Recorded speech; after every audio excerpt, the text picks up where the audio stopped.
hoping that they will not abandon them. They still remain confident that at the right moment God will decide to descend to destroy the filth. However, their prayers do not help them keep the temple doors closed, and a large number of zombies break in. They are already starting to pounce on the monks nearby and trying to devour them. The monks continue to pray in the hope that this will protect them from a very terrible and terrifying fate. A team of heroes breaks into this temple and tries to protect these monks with their powers. They destroy a large number of monsters that are heading their way to hold the lines. The girl tries to reason with the monks and orders them to run away quickly, but they continue to pray. The warlike girl turns around and sees how many monks are still in prayer poses, oblivious to everything.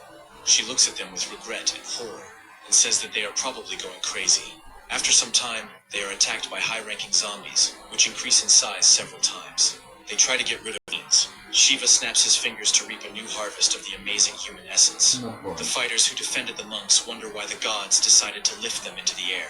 They claim that they are people, which means they believe in gods, and therefore always consider them as protectors. However, this does not help them, and with one easy movement the god destroys them, turning them into pathetic scraps. The monks watch in horror as their defenders are turned into a pile of meat to the attack and ask the enemy to taste his blows, charging his blow with a powerful clot of fire. The general jumps to the side, and a very powerful fiery explosion occurs in the place where he had just been standing. Nathan continues to fight him, causing his opponent to start believing him to be a psychopath. Nathan keeps a cheerful smile on his face in hopes of destroying his enemy faster. After some time, his opponent takes to flight in the hope of saving himself. Nathan rushes after him, saying that he won't be able to escape from him even if he really wants to. After some time, a powerful explosion occurs, which indicates that Nathan has finally caught up with him. Eugene wonders where the terrible roar that caused the powerful collapse came from. The military man says that, according to rumors, the third lady caught another gifted person and sacrificed him. Eugene says that the ancient god controls the water element, and with such a powerful god they can win. Others claim that when the family becomes the ruler of the world, they will be the crown princes, but Eugene claims that it is too early to say so. Suddenly the miners discover something surprising and wonder what it all means. They say that due to tremors, rocks collapsed and this door appeared much earlier than they planned. Eugene says that there can be no mistake, and that there must... He bounces off the wall several times, and it becomes clear that his face is covered in bruises and abrasions. Eugene looks at the creature he admired in amazement, trying to understand how it could be so weak. He states that this is impossible, and that it seems to him that this is an illusion, because no one can defeat such a powerful ancestor. The miners, watching the battle, are surprised, since a mere man was able to hit God.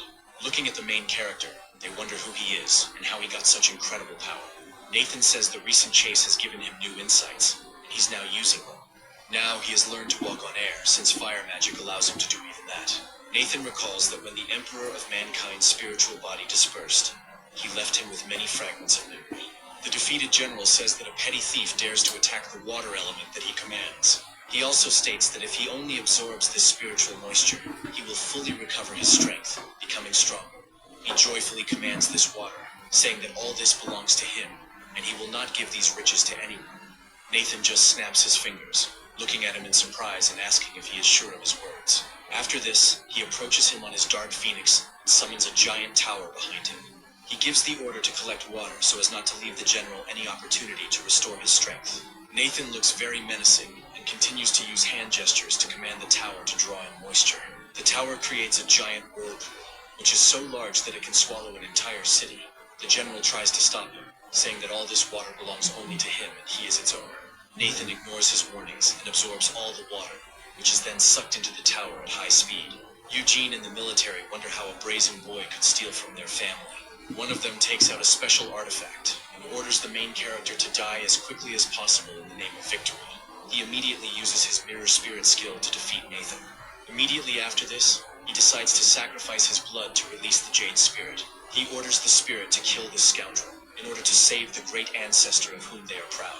Nathan summons a flock of firebirds and says that this toy is nothing to him. The flock of firebirds immediately attacks the spirit, ignoring all of its attempts to defend itself with a barrier. After a few moments, the Jade Spirit is destroyed, dissolving into thin air and unable to withstand the onslaught of fire.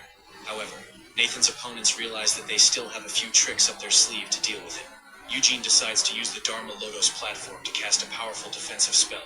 He also orders the petals to destroy Nathan and directs them towards him. Nathan looks at these pathetic attempts with mockery and says that this family really does have a lot of artifacts. He then rides forward on his phoenix to easily dodge the attack. He also summons a large amount of water to heal and absorb her life force. Nathan says that he is capable of breaking anyone. To recruit a fighter, he heads to his tower, diving into the abyss of consciousness. The demons rush to attack and destroy any person they can reach. Some family and another confident breakthrough. But for now, Let's do the fucking.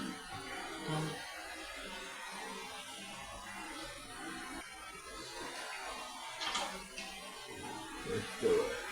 Here. Well, I'll see you in 2 years. See you then.